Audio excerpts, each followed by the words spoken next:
Namaste everyone, welcome to radioactivity now. Radioactivity is a nuclear phenomenon we have seen, and it's a spontaneous phenomenon. It may occur at any time. It doesn't depend on external parameters like pressure, temperature, etc. It may start at any moment. When a nucleus disintegrates, and in order to study this, we have some equations to find out the number of atoms remaining in the sample after a certain time, right? One equation is n is equal to n naught e to the power minus lambda t. So be careful with this equation. N is the number of atoms remaining in the sample after a time t. It is the number of atoms remaining in the sample, not decayed, not lost. Lost is n naught minus n. N naught is the original number of atoms remaining in the sample, taken in the sample in the beginning. And lambda is a constant called decay constant, and we have half-life, right? What is half-life? Half-life is the time in which number of atoms will decrease to half of the original value. If there are 100 atoms, they should become 50. If there are 50 atoms, it should become 25. So half-life is the time in which number of atoms in the sample will decrease from original value to the 50% of the original value. And we have an equation 0.693 by lambda, where lambda is a decay constant, right? Every material is given a value called decay constant. For hydrogen, there is for uranium, there is a decay constant. For bismuth, there is a decay constant. For radium, there is a decay constant. Every material is characterized by a decay constant. What does it say? How fast the material will decay. Some materials decay within no time. Some requires few seconds to decay. Some materials decay in years and years and years. They lose their lose their atomic number and mass number slowly. They take years and years. But both are useful for us. How? Suppose there is a wooden piece obtained which is of long back. You select some materials in that, components in that, some radioactive samples in that. You select those samples whose half-life is very large and decay constant is very small. What do you mean by that? The sample has to be searched in that wooden piece, which takes long time to decay, so that you can find out how long back that wooden piece was alive. Suppose a person has died, or suicide cases or something we observe. Suppose we don't know that he has suicided it at what time.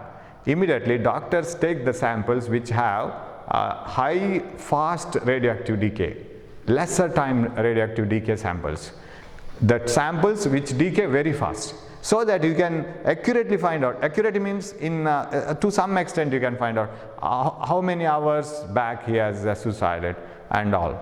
Because sir, why do those radioactive samples decay once we die? Why, when we are alive, why don't they decay? Simple. As we take some radioactive samples inside, as a live tree takes some carbon or something, the carbon atoms go on decaying in its body, right? And any radioactive sample will show the radioactivity. They are not harmful radioactive samples that we have in our body. They decay.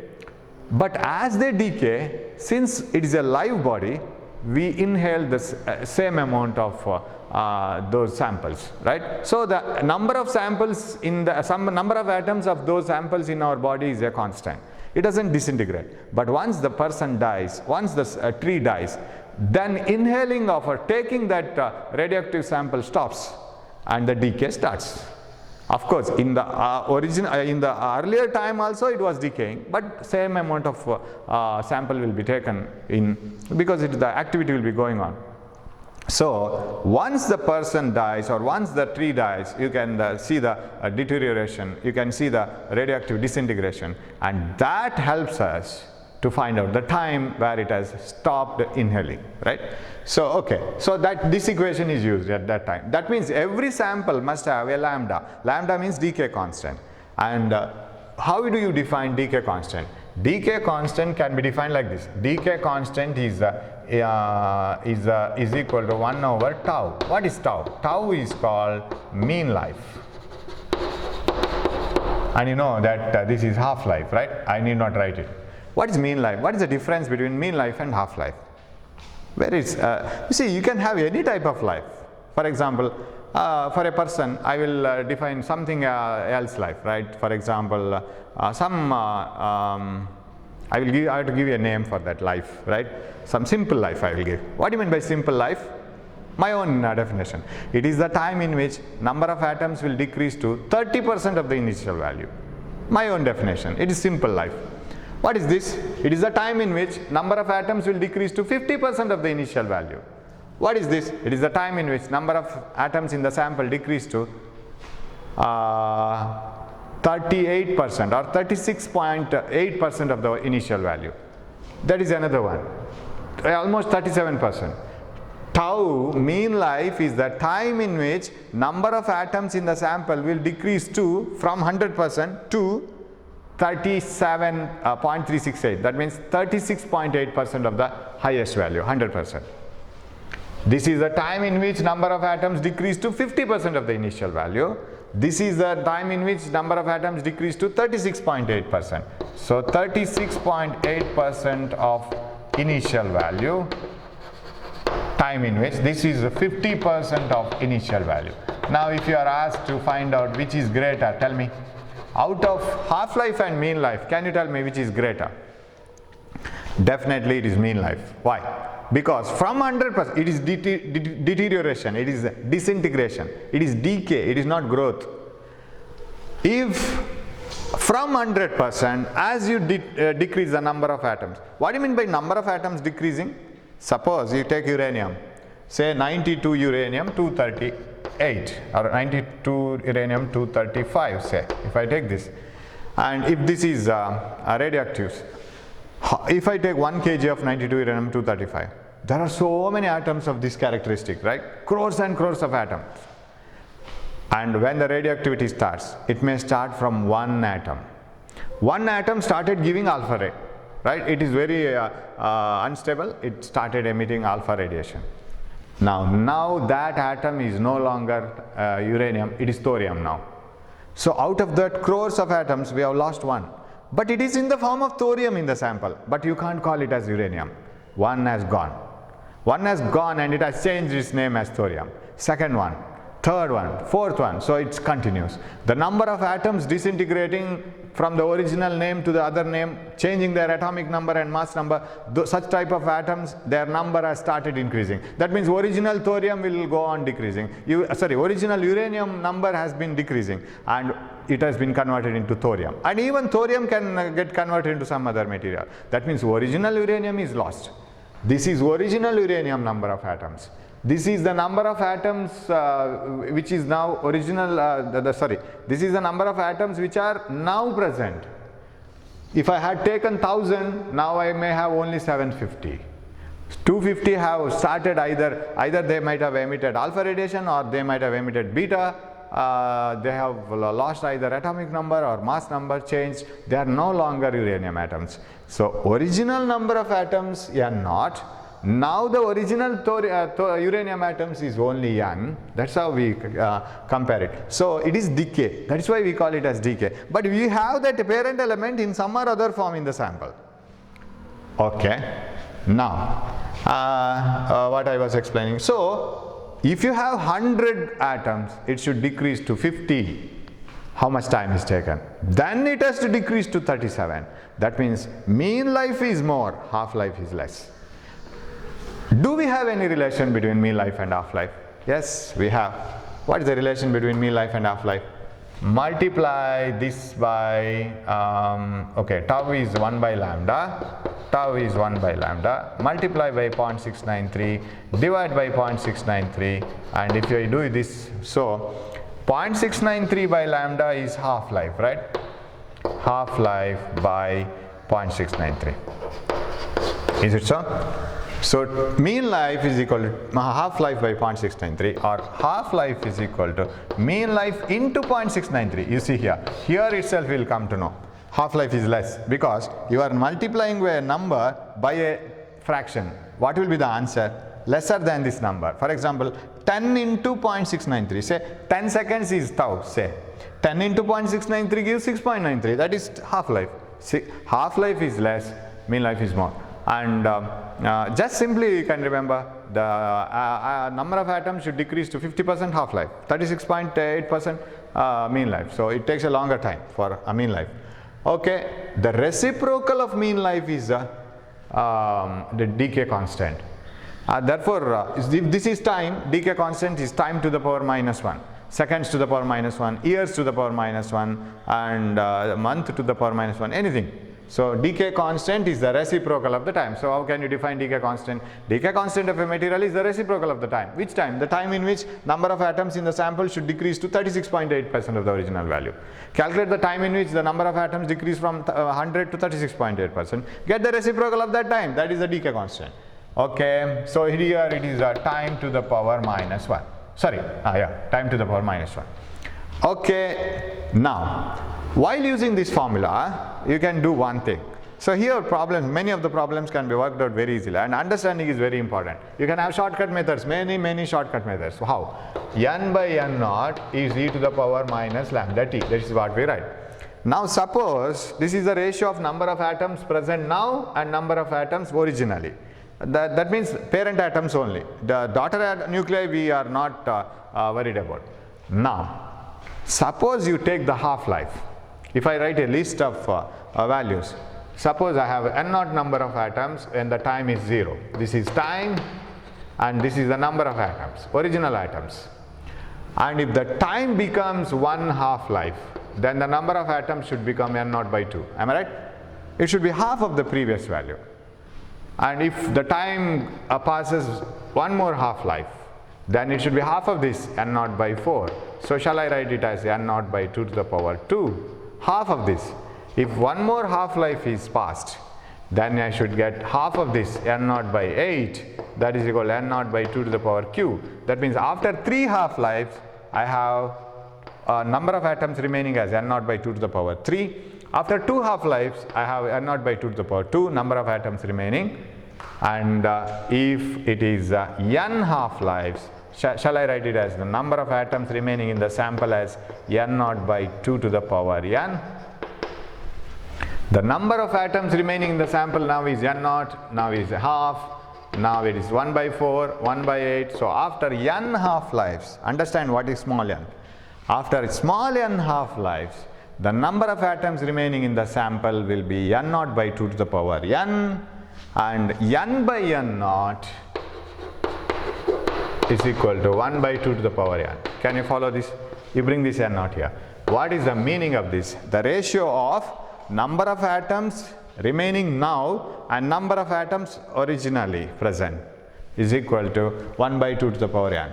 Now if I analyze this, right, I will give the full explanation. Once we go to the problems, nothing to write on the board, simply calculating using fingers and mental calculation. So please listen to this carefully.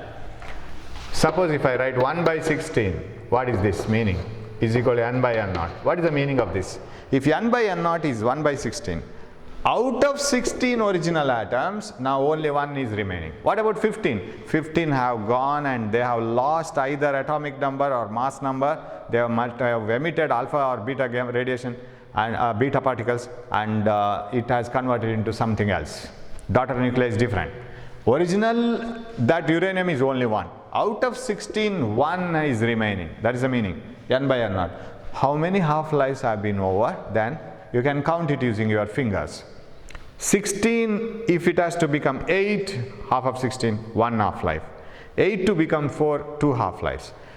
4 to become 2, another half-life.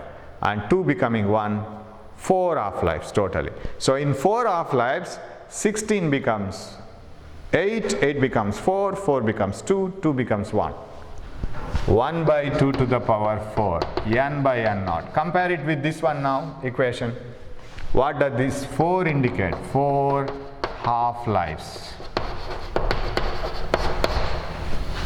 So 1 by 16th of the atoms was remaining, or 15 by 16 of the atoms have decayed. Out of 16, 15 have decayed. Out of 16, 1 is remaining. Then it is 4 half-lives. 1 by 8th of the atoms have decayed. 8 becomes 4, 4 becomes 2, 2 becomes 1. That means 3 half-lives. 1 by 2 to the power 3. In the place of 2 to the power, you have 3, that is 3 half-lives. That means 3 half-lives are over, right? So that is how we have to analyze this problem. So suppose it is in percentage. How much percentage of atoms will remain after 4 half-lives if it is asked? How do you write the answer? How much percent? That means you have to start from 100%, because when you take whatever you have is 100%. How many atoms will, how much percentage of atom will remain in the sample after 4 half-lives? 100. First half-life 50.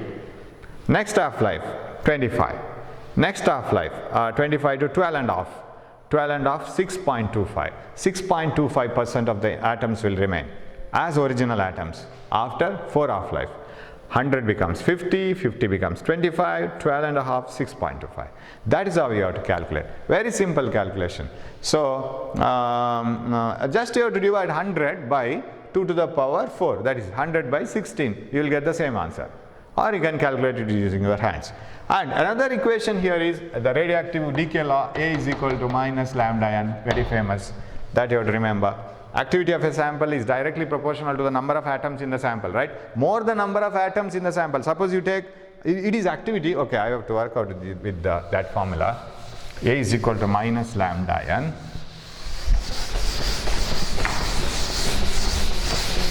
I don't retain that formula later, this one also, not needed because you must remember it. Not tough formulas to remember. Yeah, activity of a sample. What is activity of a sample? Is equal to minus lambda n. Activity means number of atoms disintegrating per second. That is directly proportional to number of atoms in the sample, because lambda is a constant. Now for example, if you have 10,000 atoms in your hands, half-life is 1 day. It becomes 5,000 by the end of the day, right? Today, 1 day is over. Next day it becomes, so 10,000 becomes 5,000. 5,000 becomes 2,500, right? What about half-life? Half-life remains the same. It doesn't change. Decay constant, mean life, half-life, they are constants for a material or a sample, and they don't change as the number of atoms change. But only activity changes. What do you mean by activity? How many number of atoms are deteriorating per second? That changes, but lambda doesn't change. Tau doesn't change. Half-life doesn't change. It is same for the sample, because it is the same sample. What do you mean by activity changing then, sir? You see, 10,000 I had today. By the end of the day, 1 day is a half-life, that's what I have told. By the end of the today's day, it is only 5,000 atoms in my hands. How many decayed? 5,000 in this day. What about tomorrow? Tomorrow at the beginning, I have only 5,000. Not like yesterday, it was 10,000 yesterday. Today I have only 5,000. So I need not have to worry about about 10,000 atoms today, only 5,000. 5,000 doesn't become 0, it becomes 2,500. That means how much it will decrease in that day, day is same. Half-life same day. 1 day, 2 days, the same days, 1 day, right? But number of atoms disintegrating is different. You see, in the beginning 10,000 I had only 5,000 in the evening. Tomorrow 5,000 it starts, it becomes 2,500, half of what I have. Correct? That means activity depends on the number of atoms in my hands originally. As if we read for the exam, right? We have only some 8 days remaining for the CET exam. You will be reading and you will be taking the question paper and all on these things. Suppose CET exam is postponed by 20 days. What will happen? The rate of reading will decrease. The amount of reading directly proportional, here it is inversely proportional to the number of days remaining for the exam. More the number of days you have with you, slower you will read. Lesser the number of days you have, faster you read.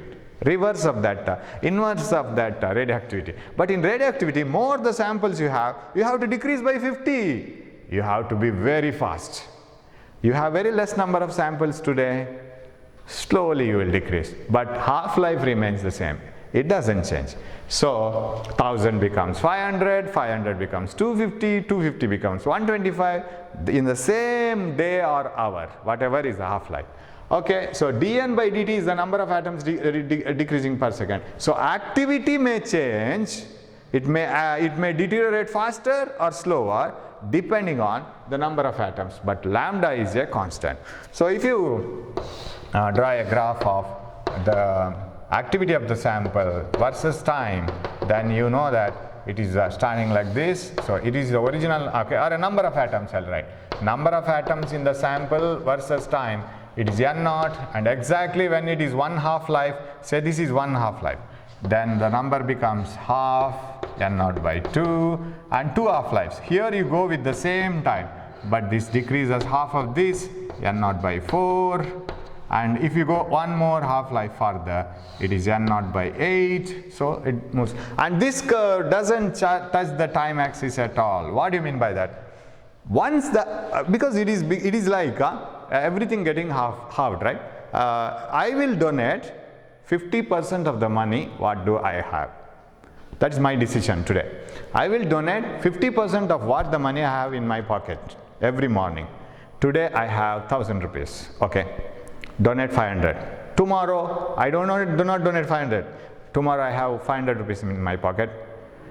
250 I will donate. Day after tomorrow I have 250. 125 I will donate. That means always 50% I will keep it with me, right? Then when does the money become zero?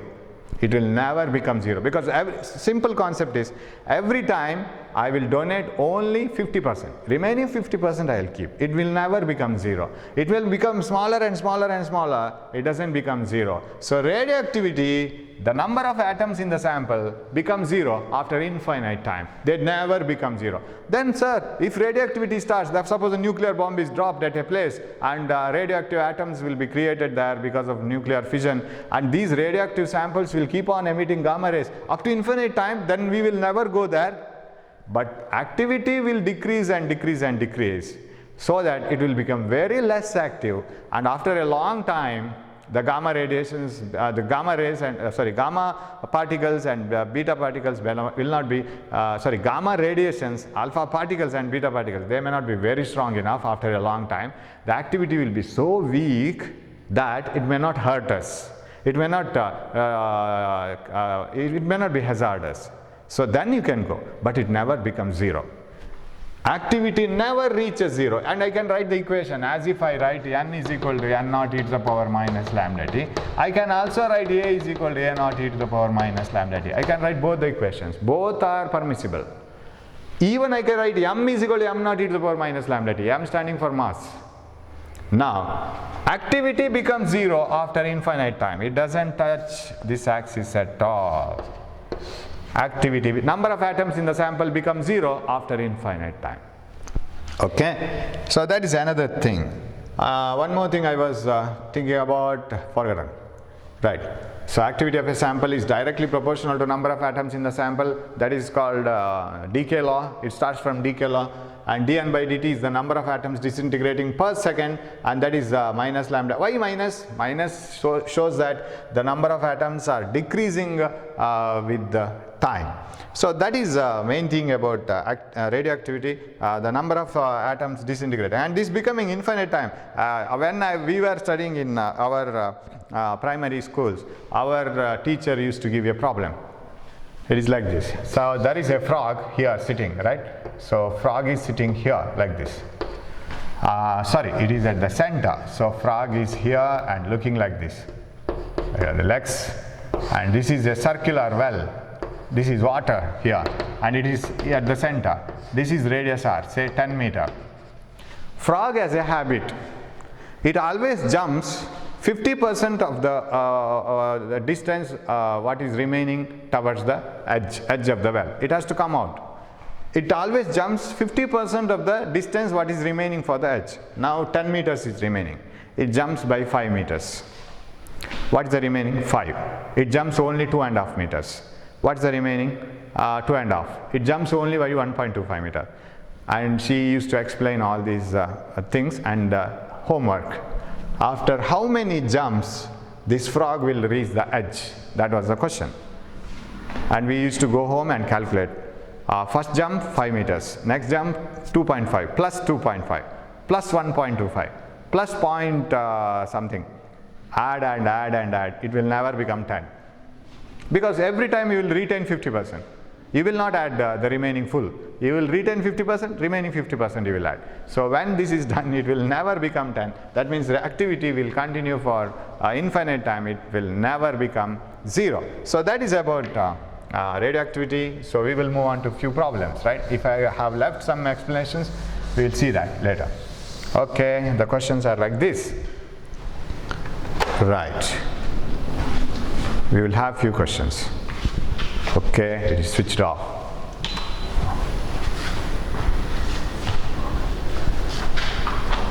Right. Here is the question. A nucleus ZXA emits 9 alpha particles and 5 beta particles. The ratio of total protons and neutrons in the final nucleus is. Right. Okay. You will get the question now. A nucleus ZXA, okay, I will write it. I will start the problem, you will read it. Z, atomic number, A, mass number. A nucleus ZXA emits 9 alpha particles, 9 alpha, and 5 beta particles, 5 beta. Beta minus, of course, it is told. Even if it is not told, it is beta minus. If they want to mention, they have to mention beta plus. They will say that. If it is not mentioned, automatically it is minus, even if there is no beta minus there. The ratio of total protons and neutrons in the nucleus. Okay. Shall we write this? 5 alpha particles. Every alpha particle, when it is emitted, the atomic number will decrease by 2, mass number will decrease by 4. So 5 means this should decrease by 20, this should decrease by 10, right? 9 alpha particles, very sorry, 9 alpha particles. That means this should decrease by 18 and this should decrease by 36, correct? What is the new element formed? Y is Z minus 18 and right, 9 alpha particles. 9 alpha particles mean 9 into 2, 18, and this is 4, 9 into 4, 36. This should decrease by 36. Okay. Then 5 beta, you can take any order. You can take first beta and then alpha. That is also true. 5 beta. 5 beta means, you know that beta minus is minus 1 E0. So in the parent element, you should have plus 1, correct? Here you see 2He4. You should have minus 2, minus 4 for every alpha particle. What about here? Plus 1. Atomic number will increase by 1. Okay. The parent element, Y dash, daughter element, Y dash, will have how many plus 1s? 5 plus 1s. Z minus 18 plus 5 and mass number remaining the same, A minus 36. This is the atomic number. Am I right? Plus 5 beta particles, yes. Z minus 18 plus 5 and A minus 36, yes. This is the atomic number, this is the mass number. What is the question? Question is, how many, hope you are listening, how many, what is the ratio of total number of protons to neutrons? Protons to neutrons. Total number of protons is this one, Z minus, so this is Z minus 13. 13 divided by neutrons. Neutrons is mass number minus atomic number, because this contains protons plus neutrons. This is only protons. Subtract them. A minus 36 minus this one, Z minus 13. What is the answer? Z minus 13 divided by, this is A minus 36 minus Z plus 13. Minus 36 plus 13 is 23. A minus Z minus 23, right? A minus Z minus 23. First answer. We have that only. So that is the thing. So they are not asking you what is the new atomic number and mass number. They are asking you to calculate the ratio of protons to neutrons. Yes. Okay, we will move on. Second one. When a tritium captures proton, it becomes, tritium 1H3. 1H3. What is proton? 1 hydrogen nucleus, right? 1H1 proton. What is this? 2, 4. What is 2, 4? He, right? It becomes an alpha particle. Correct? Option B. Easy problem. Third one. sum of the stellar energy is a source of stellar energy is the fusion of dash forming the helium. So why so much of fusion can occur in stars? It is because of the abundance availability of the raw material, that is hydrogen. It's a basic raw material required. It is protons, hydrogen. That is hydrogen combined together to form deuteron, tritium, helium and all. So it is protons. Source of stellar energy for fusion reaction is proton or hydrogen. Fourth one, critical size is the minimum size. We'll remove this. Critical size is the minimum size of fissionable material for which fusion reaction. Minimum size means you see, always in a nuclear reactor core, the size of the raw material taken is of a particular value. For example, there is a critical size, because what happens is when the sample is taken, there are so many atoms. Suppose the neutron goes and hits to one atom and it breaks up, and so many neutrons are released, and these neutrons go and hit to the other neutrons. Now when you take a very small amount of sample, what happens is most of the neutrons may leak out. They won't bring fission in the further atoms in the sample, because sample size is very small and neutrons will leak out. That is lesser than the critical size. If you take a too large size of the sample, what happens is all the neutrons may be within, and the chain reaction will grow up, because all the neutrons are busy in forming fission in different nuclei, because they don't escape out, and it will go uncontrolled. And if the size is of suitable value, what you call critical size, what happens is some of the neutrons will be lost and some of the neutrons will be inside the material only, so that the chain reaction will continue, right? And you can control it, because it will not grow because some of the neutrons are lost, and it will not deteriorate because some of the neutrons will retain inside. So where it is controlled and sustained chain reaction is taking place, that size of the material is called critical size. And if the number of neutrons lost are more and retained are less within the material, it is less than the critical size. All the neutrons are within the material and chain reaction is growing, then it is uncontrolled and it is called more than critical size. Here, material for which fission reaction is not suitable, has increasing rate, has decreasing rate, is just sustained. Sustained means maintained. So the core size of the core of the nuclear reactor must be of critical size, because the number of neutrons lost and number of neutrons present inside are always maintained. It shouldn't be allowed to grow. Okay, it is sustained. Option 4. Okay, then fifth one, right? Energy released per unit mass in fission is, yes. See, which energy is more?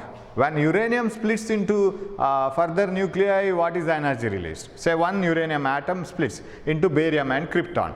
What is the energy released? And two hydrogen atoms combine together to form a helium or deuteron, whatever it is. Fusion. How much energy is released? You see, lighter nuclei combine together, right, to form a heavier nuclei. Heavier nucleus splits into two nuclei. Fission is with heavy nuclei. Fusion is with smaller nuclei. So in one fission, more energy is released, right? Per fission. So I will write fission. Here fusion. Per one fission, energy is more. Per one fusion, energy is less. If one hydrogen combine together, one fusion occurs, energy released is less. But per mass, here energy is more, here energy is less. Why, sir? Sorry, ulta. Energy is less, energy is more. Why? When you take 1 kg mass, per unit mass, you will have more hydrogen atoms in it. If you take 1 kg hydrogen, 1 kg hydrogen has plenty of hydrogen atoms than 1 kg uranium. Uranium is 235 gram, 1 atom. Hydrogen is 1 gram, 1 atom, right? 92, you write. 235 gram, 1 gram. It is like 5 mangoes and 5 coconuts. Which way is heavier? Definitely 5 coconuts. Coconuts are bigger in size, heavier. So 5 coconuts will have more mass, right? So if you want to form 1 kg, how many coconuts are required? How many mangoes are required? Less number of coconuts. Why? Because each coconut weighs more. How many mangoes are required for 1 kg? More number of mangoes. Similarly, if you take 1 kg, you will have more hydrogen atoms, more fusions can occur and yield more energy, even though per fission is less. And what about uranium? If you take 1 kg uranium, you will have only few number of atoms of uranium. So only few fissions can occur. Even though one fission gives more energy, number of fissions are less. So per kg is less in fission. Per kg more in fusion, because you have more number of atoms in 1 kg of hydrogen. But if you observe one fusion, lesser energy. One fission, more energy. So what is the question now? Energy released per unit mass per 1 kg in fission is less, because it is a heavier element, and heavier elements are lesser in number in 1 kg. So lesser than that of fusion. Per kg they are asking, per unit mass. Okay, moving on to the next one, 6th one. Boron rods are used as control rods, right? Yeah, boron rods are control rods. And then moderator, heavy water, graphite, they are moderators to slow down the neutrons. But to control the neutrons, absorb the neutrons, we have control rods. And 7th one. If 5 milligram of uranium-235 is completely destroyed in a reactor, 5 milligram of uranium-235 is completely destroyed in a nuclear reactor, then the energy released is, okay, 5 milligram of uranium-235 is completely destroyed. When it is completely destroyed, you are given mass in, you can convert it into kg. Directly convert, because answers are in joules, not electron volt. So why can't I have mc square only? M is 5 milligram minus 6. Why sir minus 6? Milli 10 to the power minus 3 to gram. Milligram to gram 10 to the power minus 3. Gram to kg SI system 10 to the power minus 6. Milligram C square 9 into 10 to the power 16, right? 3 into 10 to the power 8 whole square. So what is this? 45 into 10 to the power 10 minus 10. Why it is 45? 4.5 into 1. Donate 10 to this. Out of 45, you make it as 4.5. So 10 you have donated. D. Right? Direct A equal to mc square. Suppose you have electron volt energy, atomic mass unit, then you convert it to 935. 931.5 million electron volt multiplied by that. Okay, 8th one. We will work out. The energy equivalent of 0.0055 AMU. That's right. Now, atomic mass unit, you can't use it, E equal to mc square. Then you will get the answer in joules, provided you convert this into kg. But why such thing? 1 AMU yields 931.5 million electron volt. You take it as 1000 million electron volt. How much this will yield? 0.0055 into 1000 million electron volt. 4 zeros, 3 zeros here, 1, 2, 3, 5.5 into 10 to the power 6 electron volt, which is the nearest answer to 5.5. B. So not this one. B, 5.1, because we have to multiply by 931 million. Okay, direct one, 9. If R1 and R2 are the radii of atomic nuclei of mass number 64 and 27 respectively, then the ratio of R1 R2 is raised. R1 and R2 are the radii of atomic number. Mass numbers. You know that volume is directly proportional to mass number. So R cube is directly proportional to mass number. Cube root of, R is directly proportional to A to the power 1 by 3.